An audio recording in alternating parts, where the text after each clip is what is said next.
श्रोते हो नमस्कार. आकाशवाणीच्या अर्थविशेष या कार्यक्रमात आपलं मनपूर्वक स्वागत. अर्थविशेषच्या आजच्या कार्यक्रमात आपण ऐकणार आहात मानव केंद्रित विकासाबद्दल. G20 अध्यक्षपद या वर्षात भारताकडे आहे. भारत यजमानपद भूषवत असलेली G20 शिखर परिषद 9 आणि 10 सप्टेंबर रोजी पहिल्यांदाच नवी दिल्लीत संपन्न झाली. या प्रसंगी बोलताना विकासाचा विचार करता प्रगतीला चालना देणाऱ्या मानव केंद्रित मार्गावर भारताचा अधिक भर आहे याकडे प्रधानमंत्र्यांनी लक्ष वेधलं. श्रोतेहो, अर्थव्यवस्थेची तुलनात्मक स्थिती मोजण्यासाठी कोणते मानदंड लावायला हवे याविषयी कायमच संभ्रम चालत आलेला आहे. गेली 7-8 दशकं जगभरात राष्ट्रांचा विकास मोजावा कसा, त्याची परिभाषा काय असावी यावर चर्चा सुरू आहे. सुरुवातीला राष्ट्रीय सकल उत्पाद म्हणजेच GNPच्या सहाय्यानं देशांची आर्थिक प्रगती मोजली जात होती. त्यानंतर GDP म्हणजेच राष्ट्रीय देशांतर्गत उत्पादनाच्या सहाय्यानं विविध देशांच्या आर्थिक प्रगतीची तुलना होऊ लागली. परंतु GDP हा आकडा देशांचं एकूण उत्पादन मोजतो. भारतासारख्या आकारानं मोठा असलेल्या देशाचं उत्पन्न सहजच जास्त असतं. प्रत्यक्ष विकास मात्र अर्थव्यवस्थेतलं उत्पादन जेवढं जास्त दिसतं तेवढं नसतं असं दिसून आलं. विकासाची स्थिती मोजण्यासाठी दरडोई उत्पन्न आणि अशा परिणामांचा मग वापर होऊ लागला. त्यानंतर चलनाच्या क्रयशक्तीच्या आधारावर दरडोई उत्पन्न मोजून आता देशांच्या अर्थव्यवस्थेची प्रगती मोजली जाते. हा दर देखील विकासाच्या वास्तविक स्थितीचा केवळ अंदाज देतो. त्यातून निश्चित अशी विकासाची स्थिती दर्शवता येत नाही. जागतिक पातळीवर मानवी विकास निर्देशांक आता मोजला जातो. याही परिणामामध्ये काही त्रुटी आहेत असं दिसून आलं आहे. मानव केंद्रित विकासाचा अर्थ नक्की काय होतो आणि तो मोजण्याविषयी येणाऱ्या अडचणींबाबत बोलताना अर्थतज्ञ उदय तारदाळकर म्हणाले, कुठली सुधारणा करताना त्यात सुधारणेचा फायदा हा तळागाळापर्यंत पोहोचला पाहिजे ही प्रत्येक सरकारची धारणा असते. त्यासाठी मानव केंद्रित विकास ही संकल्पना खूप महत्त्वाची आहे. अशा तऱ्हेचा एक मानक पण आहे जो मोठ्या प्रमाणावरती वापरला जातो. आणि मानव केंद्रित विकासाचं सर्वात महत्त्वाचं उदाहरण म्हटलं तर आपल्याकडे जी जॅम ट्रिनिटी आली, ज्याच्यामधून जी सबसिडी दिली जाते लोकांना, त्या डायरेक्ट बेनिफिट ट्रान्सफर म्हणजे त्यांच्या खात्यामध्ये पैसे दिले गेले, हे सर्वात मोठं उदाहरण आपण घेऊ शकतो. एकंदर विचार केला तर अशा प्रकारची जी संकल्पना आहे ही एक अर्थतज्ञ महबूल हक यांनी साधारण 1990 साली मांडली की संयुक्त राष्ट्र जे विकास कार्यक्रम करतात तेव्हा त्या संदर्भाने जर विचार केला तर जास्तीत जास्त तळागाळातील लोकांपर्यंत कुठलीही ही सरकारची जी काही योजना असतात त्या पोहोचल्या पाहिजे, हा त्यामागचा उद्देश होता. आणि त्यानंतर त्यांनी प्रत्येक वर्षी एक सूचकांक बघायचा प्रयत्न केला की कुठला देश या बाबतीत चांगले प्रयत्न करतोय. भारताचा विचार केला तर भारताने आज नुकत्याच आकडेवारीनुसार जवळजवळ 21 करोड लोकसंख्येला गरिबी रेषेच्या वरती आणलं आणि त्यासाठी मोठ्या प्रमाणात त्याची स्तुती पण झाली. एकूण आपण जर विचार केला तर कुठल्याही जगामध्ये आपण बघितलं देशात ती श्रीमंत आणि गरीब यांच्यामध्ये दरी आहे आणि ही दरी वर्षानुवर्षे वाढत जाते. त्यासाठी काय करायची जरूर आहे तर अर्थातच आपण म्हणतो की भारत जगात आता एक मोठी ज्याला म्हणतो की दबदबा त्याचा निर्माण झाला आहे. 5वी सर्वात मोठी अर्थव्यवस्था आहे आणि ती 3री अर्थव्यवस्था होऊ घातली आहे. तर ज्याच्यामध्ये बोले तसं चाले म्हणतात तसं भारताने आधी काही प्रमाणात करून दाखवलं की आम्ही काय करतोय या बाबतीत. मगाशी जो उल्लेख केला की जसं जॅन ट्रिनिटी म्हणजे जनधन अकाउंट आणि त्याच्यानंतर आपले आधार कार्ड आणि मोबाईल ह्याद्वारे डायरेक्ट बेनिफिट ट्रान्सफर म्हणजे साधारण 6,000 रुपये 2019 सालापासून गरीब लोकांच्या खात्यामध्ये जमा होतात. म्हणजे ही जे अनुदान आहे हे त्यांच्या खात्यात पूर्णपणे जातं. तर एकूण विकास करताना तो मानव केंद्रित विकास कसा करावा याचे 2-3 उदाहरणं आहेत. सर्वप्रथम म्हणजे पंतप्रधान आवास योजनेद्वारे घर बांधण्यासाठी लोकांना सरकारने मदत केली. दुसरी गोष्ट गॅस सिलेंडरमध्ये मोठ्या प्रमाणावर अनुदान दिलं गरीब लोकांसाठी. आणि तिसरी गोष्ट म्हणजे उज्ज्वला योजनेद्वारे इलेक्ट्रिसिटी गेली गावात की वीज येईल असं वाटलं सुद्धा नव्हतं लोकांना, अशा ठिकाणी वीज दिली गेली. आणि हल्लीच्या काळातलं म्हणजे ज्याला आपण म्हणतो की जे पाणी आहे ते नळातून कसं मिळेल तर ते प्रत्येक ठिकाणी पाईपलाईन टाकून त्यांच्या घरामध्ये पाणी कसं मिळेल ह्याचा प्रयत्न केला. आणि ह्याच्यामध्ये मोठ्या प्रमाणावरती गृहिणींना याचा फायदा झाला हे पण आपण लक्षात घ्यायला पाहिजे. तर अशा तऱ्हेचे जे उपक्रम आपण राबवतो तर ते राबवण्यासाठी या G20मध्ये मोठ्या प्रमाणावरती फोकस असेल असं सुतोवाच मोदीजींनी केलं होतं. आणि आपल्याला दिसलंच की G20चं जे दिल्ली डिक्लेरेशन, ज्याची मोठ्या प्रमाणात जगात आता कौतुक होत आहे, त्यामध्ये हाच एक महत्त्वाचा मुद्दा होता की सर्वसमावेशक जो विकास आहे तो व्हावा आणि शेवटच्या माणसापर्यंत हे जे आपण पैसे खर्च करतो सरकारचे, हे पोचले पाहिजेत आणि त्यांना त्याचा फायदा मिळाला पाहिजे. म्हणजे लाभार्थी जे आहेत त्या लाभार्थींना सरकारी योजनेचा फायदा होणं हे अत्यंत जरुरीचं आहे. भारतीय अर्थव्यवस्था जागतिक अर्थव्यवस्थांमध्ये लवकरच पहिल्या 3 क्रमांकांमध्ये स्थानापन्न होईल असा विश्वास प्रधानमंत्र्यांनी व्यक्त केला आहे. अर्थव्यवस्था सुधारत आहे, त्यावर सामान्य जनांचा विश्वास कायम आहे याचं सर्वोत्तम निदर्शक म्हणजे भारतीय भांडवली बाजार. शेअर बाजार सध्या घोडदौड करताना दिसतोय. निफ्टीनं 20,000चा विक्रमी टप्पा नुकताच पार केलाय. याविषयी बोलताना गुंतवणूक तज्ज्ञ प्रमोद पुराणिक म्हणाले, राष्ट्रीय शेअर बाजाराच्या निफ्टी निर्देशांकाने 6 वर्षात दाम दुप्पट दिली आणि हा निर्देशांक 10,000चा 20,000 झाला. परंतु 6 वर्षात दाम दुप्पट झाले म्हणून या निर्देशांकाने खूप काही जास्त दिले असं समजण्याचं काहीही कारण नाही. कारण अनेक जुन्या गुंतवणूकदारांना हे आठवत असेल की नॅशनल सेव्हिंग सर्टिफिकेट्स 6 वर्षात दाम दुप्पट व्हायचे.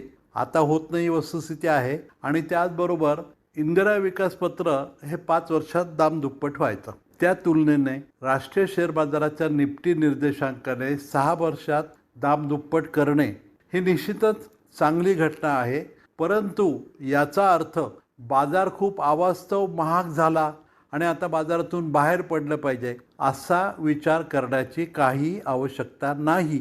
या उलट ज्या गुंतवणूकदारांकडे किमान पुढची 3 ते 5 वर्ष पैसा उपलब्ध आहे की जो पैसा या 3 ते 5 वर्षात त्यांना काढून घेण्याची गरज पडणार नाही, अशा गुंतवणूकदारांनी आजसुद्धा बाजारामध्ये गुंतवणूक चालू ठेवली पाहिजे, गुंतवणूक वाढवली पाहिजे.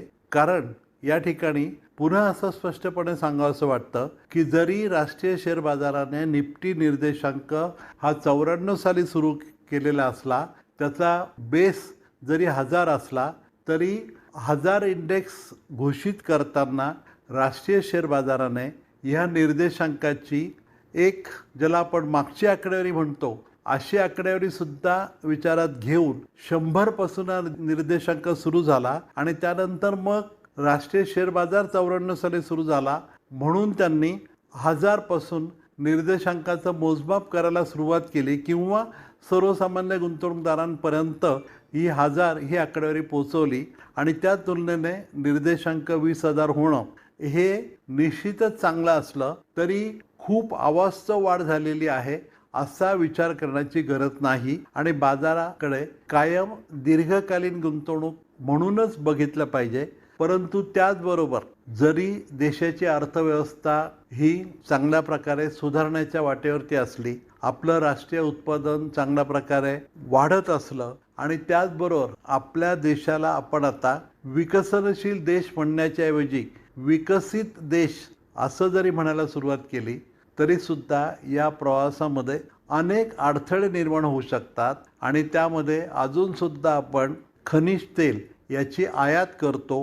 देशाच्या एकूण आयातीच्या 70% आयात ही कच्चे खनिज तेल क्रूड ऑइल याची आहे आणि त्याचा जो रेट रोज जाहीर होत असतो त्या रेटचा जर विचार केला तर बाजारामध्ये अर्थव्यवस्थेच्या दृष्टीने क्रूड ऑइलचे भाव वाढणे ही घटना तशी खूप चांगली नाही. ती अर्थव्यवस्थेला एक धक्का देऊ शकते. म्हणून निर्देशांकाचा विचार करावा, अर्थव्यवस्थेचा विचार करावा. अर्थव्यवस्थेबद्दल दीर्घकालीन निश्चितच आशावादी दृष्टिकोन ठेवावा. ज्या गुंतवणूकदाराकडे 3 ते 5 वर्ष पैसे गुंतवणुकीसाठी आहेत आणि ज्याला बाजाराचे चढ उताराची जोखीम घेता येते अशा गुंतवणूकदारांनी निफ्टी निर्देशांक वाढला आणि म्हणून आता बाहेर पडायचं असा विचार करण्याची गरज नाही असं या ठिकाणी स्पष्टपणे सांगावंसं वाटतं. भांडवली बाजारातील झळाळीमुळे अर्थव्यवस्थेबद्दलचा दीर्घकालीन विश्वास दिसून येतोय.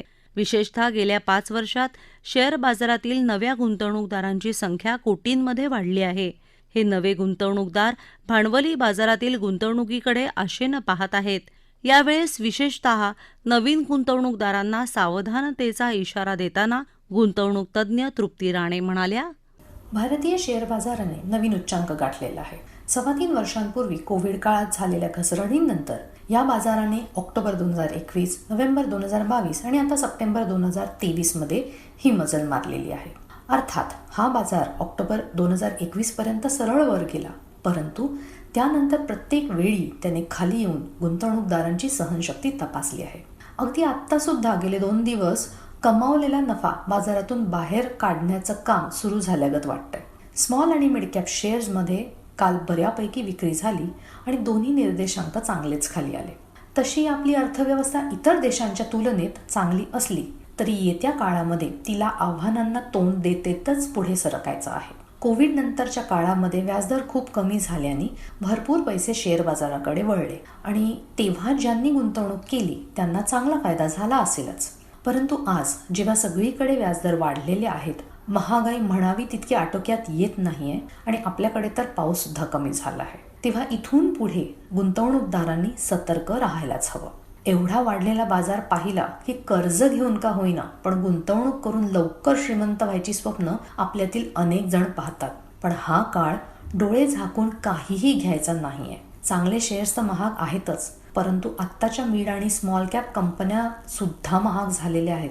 जर येणाऱ्या काळातील कामगिरी चांगली झाली नाही किंवा इतर जागतिक गोष्टींमुळे जर बाजार खाली आला तर अशा प्रकारच्या गुंतवणुकीमध्ये नुकसान होऊ शकतं. तेव्हा एकतर टप्प्याटप्प्याने जमा झालेले परतावे काढत राहावे आणि दुसरीकडे प्रत्येक वेळी बाजार खाली आल्यावर संधी मिळाली की परत गुंतवणूक करावी.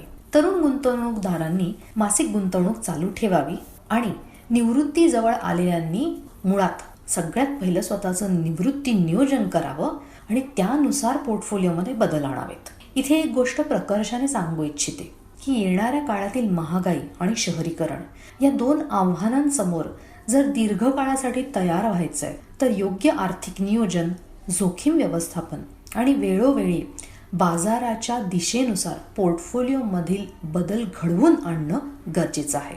अर्थात हे करण्यासाठी आवश्यक वेळ आणि ज्ञान दोन्ही असलं पाहिजे. जिथे गुंतवणूकदाराला हे स्वतः करणं शक्य नसेल तिथे त्यांनी सेबी नोंदणीकृत सल्लागाराचा सल्ला घेतल्यास फायदा होऊ शकतो. आर्थिक वृद्धी केवळ पुरेशी नसते. वृद्धीचं रूपांतर विकासात व्हायचं असेल तर त्यात पायाभूत सुविधांची निर्मिती होणं आवश्यक असतं. त्याचबरोबर विशेषतः भारतासारख्या देशाला आपल्या जनतेची क्षमता पुरेशी विकसित करणं हे सुद्धा मोठं आव्हान ठरतं. वृद्धीचं रूपांतर विकासात करण्यासाठी म्हणूनच अनेक पर्यायांचा वापर करावा लागतो. त्यात शिक्षणापासून ते वैद्यकीय सुविधांचा विचार करावा लागतो. वित्तीय समावेशन आणि संवेदनशील प्रशासन हा त्यात कळीचा मुद्दा बनतो. पारदर्शक व्यवस्थांची निर्मिती ही सुद्धा खूप महत्त्वाची ठरते. आंतरराष्ट्रीय मानकं भारतासमोरील या आव्हानांची पुरेशी दखल घेऊ शकत नाहीत आणि काही वेळा भारतासारख्या खंडप्राय देशाच्या कामगिरीचा प्रभाव मोजणं हे त्यांच्या आवाक्यातही नसतं. असं असलं तरी भारतीय सरकार कायमच मानवकेंद्रित विकासावर भर देण्याचा प्रयत्न करत आला आहे. विषमता दूर करण्यासाठी सरकार प्रयत्नशील आहे. वित्तीय समावेशनाचा आणि तंत्रज्ञानाचा सुयोग्य वापर करून सर्वसमावेशक विकासाची पायाभरणी करणं हेच सरकारचं ध्येय असतं. G20च्या निमित्तानं विकासाचा हा कृतिशील दृष्टिकोन सर्वच देशांनी आत्मसात करावा अशी सर्वांची इच्छा असेल. श्रोतेहो, आपला अर्थविशेष हा कार्यक्रम आपण न्यूज ऑन AIR या ॲपवरही लाईव्ह ऐकू शकता. यासोबतच आमच्या मुंबई एअर न्यूज या यूट्यूब वाहिनीवर कार्यक्रमाचं ध्वनिमुद्रण आपल्याला कधीही ऐकता येईल. याबरोबरच आजचा अर्थविशेष हा कार्यक्रम संपला. हा कार्यक्रम आकाशवाणी मुंबईच्या प्रादेशिक वृत्त विभागानं सादर केला. संपादक आणि सादरकर्त्या सरस्वती कुवळेकर, निर्मिती सहाय्य सुशीला वेंगुर्लेकर, लेखन आणि समन्वय विनोद देशपांडे आणि निवेदन श्रद्धा वझे.